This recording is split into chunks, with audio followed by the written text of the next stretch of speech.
आलोक रंजन जी को जनता से कोई मतलब नहीं। वह सामंतवाद है, वह पिछड़ा का खिलाफ है, वह दलित का खिलाप है। आलोक रंजन का यही पहचान है। पान समाज के आरक्षण को जब ये डबल इंजन की सरकार कुचलने का काम किया तो एकमात्र बेटा अति पिछड़ा और पान समाज के निकला इंजीनियर आईपी गुप्ता, जिन्होंने पान समाज के हक और अधिकार की बात की। आज सिर्फ सहरसा ही नहीं, पूरे बिहार में पान समाज के लोग महागठबंधन के साथ एक पैर पर खड़ा है। आलोक रंजन के रहते आदरणीय लालू प्रसाद यादव जी के समय में जो पेपर मिल का घोषणा हुआ था, उस जमीन को आलोक रंजन ने बेच दिया। यह खटहरा सरकार से बिहार का जनता उब गई है। अब नया फॉर्च्यूनर का सवारी करना जो है तेजस्वी यादव के साथ बिहार की जनता चलना चाहती है। प्रशांत किशोर जी भारतीय जनता पार्टी से सैकड़ों हजार करोड़ रुपया लेकर के वह दलाली करता है। प्रशांत किशोर जी का बिहार में कोई जमीर नहीं है। हमारे आदरणीय नेता का दूरदृष्टि, महागठबंधन की दूरदृष्टि और आईपी गुप्ता को यहाँ उम्मीदवार बना करके महागठबंधन में काफी खुशी का माहौल है। और हम लोग 14 तारीख को पूरे बिहार में बहुत अधिक मात्रा से जो है मतलब इस बार भारतीय जनता पार्टी के जो एमएलए है उसका ईंट से ईंट बजा देंगे और 50,000 से अधिक वोट से जो है इस विधानसभा में हम लोग चुनाव जीतेंगे। देखिए आरजेडी नेता यहाँ देखिए धीरेन्द्र यादव जी पहुंच चुके हैं, क्या कुछ कहेंगे सर? देखिए आज सहरसा में शंखनाद होने जा रही है।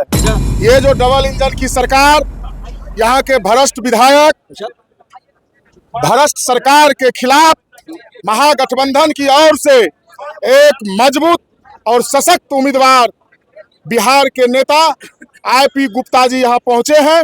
और हम लोग तमाम महागठबंधन के साथी और खास करके राष्ट्रीय जनता दल के लोग का ये जमीन रहा है और यहाँ हम लोगों की तैयारी है जो इस बार भारतीय जनता पार्टी के जो एमएलए है उसका ईंट से ईंट बजा देंगे और 50,000 से अधिक वोट से जो है इस विधानसभा में हम लोग चुनाव जीतेंगे।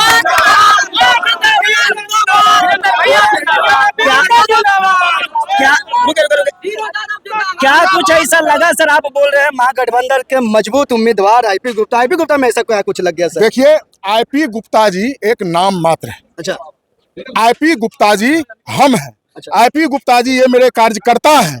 आईपी गुप्ता जी अभी उम्मीदवार है और आईपी गुप्ता जी पान समाज के, पिछड़ा समाज के, अति पिछड़ा समाज के बेटा है। उन्होंने जो संघर्ष किया पान समाज के आरक्षण को जब ये डबल इंजन की सरकार कुचलने का काम किया तो एकमात्र बेटा अति पिछड़ा और पान समाज के निकला इंजीनियर आईपी गुप्ता, जिन्होंने पान समाज के हक और अधिकार की बात की।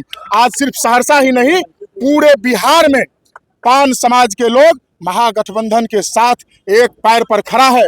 हम लोग पिछले चुनाव में 2020 के चुनाव में पूरे बिहार में मात्र 12,000 वोट से पीछे छूट गए थे। और आप जानिए कोई ऐसा विधानसभा नहीं है जहां 10,000 पान समाज का वोट नहीं गिरेगा। तो इससे ये स्पष्ट हो गई है हमारे आदरणीय नेता का दूरदृष्टि, महागठबंधन की दूरदृष्टि और आईपी गुप्ता को यहाँ उम्मीदवार बना करके महागठबंधन में काफी खुशी का माहौल है।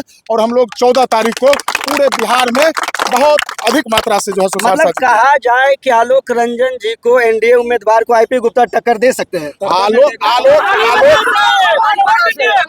आप जिनका एक सेकंड आप जिनका बात किए आलोक रंजन जी 10 बरस से सहरसा को बदनाम करने का काम किया। आलोक रंजन जी कोई नेता नहीं है, आलोक रंजन जी विधायक नहीं है। आलोक रंजन के मतलब कोसी कमिश्नरी में सबसे बड़ा व्यवसायी। जय बार एमएलए बनता है उतना बार जो है दर्जनों भर एजेंसियां उनका जो है वह बढ़ जाता है। उनका पेट्रोल आज आप जानिए सैकड़ों, एक तरफ से जब हम बिजनेस का और सीएनएफ का नाम लेंगे तो कोई ऐसा छोटी से बड़ी कंपनी नहीं है जिसका सीएनएफ जो है वो आलोक रंजन के पास नहीं। आलोक रंजन जी को जनता से कोई मतलब नहीं। वह सामंतवाद है, वह पिछड़ा का खिलाफ है, वह दलित का खिलाफ है। आलोक रंजन का यही पहचान है। नीतीश कुमार जी कहते हैं कि सुशासन की सरकार है, हम सभी वर्गों को देखते हैं समान नजरिए। सर आलोक रंजन जी के बारे में आरोप लगा रहे हैं। अच्छा सुनिए, वो क्या देखते हैं समान वर्ग से, ये पूरा सहरसा को पता है। उन्होंने जो 2020 का चुनाव लड़ा था उसमें जो संकल्प पत्र जारी किया था, जो सहरसा को हमने सुंदर सहरसा बनाएंगे, सहरसा को नर्क बनाने में वो कामयाब हो गए। आज आप सहरसा में एक बारिश में सहरसा जलमग्न हो जाती है। सहरसा में आपको ई घर से उ घर जाने में लोगों को कपड़ा खोल के चप्पल जूता हाथ में लेकर के जो है जाना पड़ता। आलोक रंजन के रहते आदरणीय लालू प्रसाद यादव जी के समय में जो पेपर मिल का घोषणा हुआ था, उस जमीन को आलोक रंजन ने बेच दिया और महंगी दाम पर ये एनडीए के सरकार क्या बोलते हैं पेपर मिल के जमीन को खंड खंड करके कई भाग में औने पौने दाम में बेच दिया।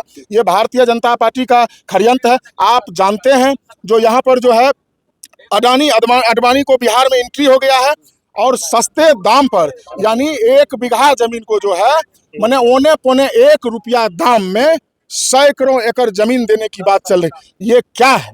ये बिहार को लूटने का जो 2 गुजराती ने चाल चल रही है। इस बार बिहार जग चुकी है। विकास का मतलब तेजस्वी यादव, नौकरी का मतलब तेजस्वी यादव। तेजस्वी यादव बोलते हैं जो उम्र में हम जरूर कच्चा है, लेकिन जवान के हम पक्का है। वह जो बोलते हैं वह करते हैं और इस बार सभी जाति और वर्ग का लोग जो है वह ठाना है जो तेजस्वी यादव को मुख्यमंत्री बनाना है।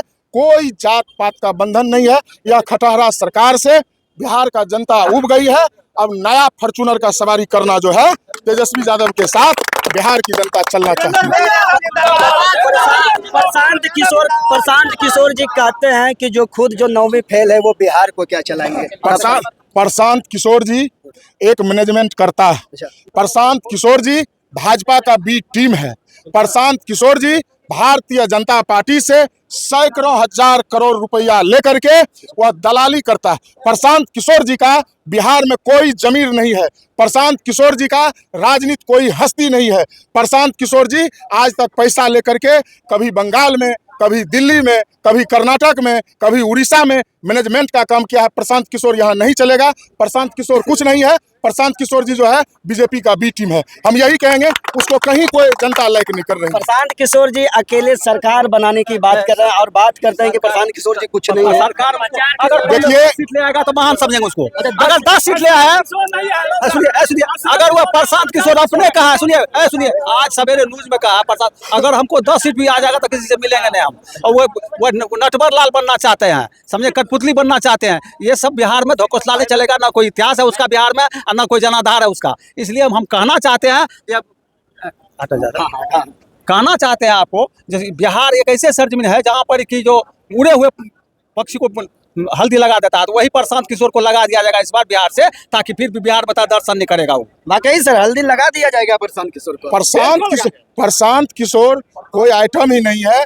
प्रशांत किशोर की बिहार में राजनीति में कोई भविष्य नहीं। हम बोल रहे हैं ना, जो उसको सिर्फ और सिर्फ महागठबंधन के वोटर को भड़काने के लिए बीजेपी के एजेंट के रूप में जो है बी टीम के रूप में बिहार में वह काम कर रही है। प्रशांत किशोर को बताइए ना कौन सा वोट है। प्रशांत किशोर जी बिहार के लिए क्या है किए? प्रशांत किशोर जी का विजन क्या है? अरे आज आप जानिए, हमारे आदरणीय नेता तेजस्वी प्रसाद यादव जी ने कहा जो इस बार 18 वर्ष उम्र के बाद और पेंशन नहीं पाने तक के महिला को हमने 2500 रुपया देंगे। तो नीतीश कुमार बौखला करके जो है ये जो 10,000 रुपया की बात कर रही है, वह अंतिम किस्त भी नहीं गिरी है। और ये जानिए वह पैसा धोखा है और धोखा दे करके जो है मैंने दूसरे तरीका से जनता को पैसा दे करके वह बलगलाना चाहती है। अरे भाई, आप 20 बरस से सरकार थे, हमारे चचा का 400 रुपया से आप 500 रुपया पेंशन नहीं कर पाए। जब मेरा महागठबंधन का विजन और राष्ट्रीय जनता दल तेजस्वी यादव जी ने ऐलान किया कि हमने विधवा को 1500 रुपया पेंशन देंगे, विकलांग को 1500 रुपया पेंशन देंगे और क्या बोलते हैं हमने सभी सबको देंगे पेंशन, तो वह जो है बौखला करके 1100 रुपया देने का काम किया। क्या वो अपने पिताजी के घर से पैसा देंगे? वह टैक्स का पैसा है, वह मेरा जीएसटी का पैसा है, वह नरेंद्र मोदी और नीतीश कुमार का पैसा नहीं है, वह मेरा जनता का पैसा है। जी आप तौर पे कहिए तो मतलब तेजस्वी पे इस बार भरोसा कर पाएगा बिहार की? निश्चित। जिधर देखिए तेजस्वी का बयार बह गया है। तेजस्वी भव बिहार, तेजस्वी भव बिहार और तेजस्वी भव सहरसा। हमने इस सहरसा के धरती पर पिछले 1 वर्ष से बदलाव यात्रा निकाल करके और महागठबंधन तेजस्वी यादव के विजन को 75,000 परिवार में अपने हाथों से पहुंचाया है और उन लोगों का हमने नब्ज देखा है और उनको हमने पहचानने का काम किया। पूछिए यहाँ सौर बाजार कारा और नगर का भी साथी है, कोई ऐसा घर नहीं है जहां हमने तेजस्वी यादव जी के विजन को और महागठबंधन के विजन को पहुंचाने में कामयाब नहीं हुए। तो इस बार ये क्लियर है, जो सरकार तेजस्वी जी का 14 तारीख को बनेगा और बिहार में जो है विकास की बयार बहेगी। देखिए 14 तारीख को तेजस्वी की सरकार बहेगा और बिहार में विकास की बहार बहेगा। देखिए ये हम नहीं, राजद नेता कह रहे हैं। बाकी आप इस खबर को देख के क्या कुछ कहेंगे, आप अपनी प्रतिक्रिया हमारे कमेंट बॉक्स में दें। तब तक के लिए नमस्कार, धन्यवाद।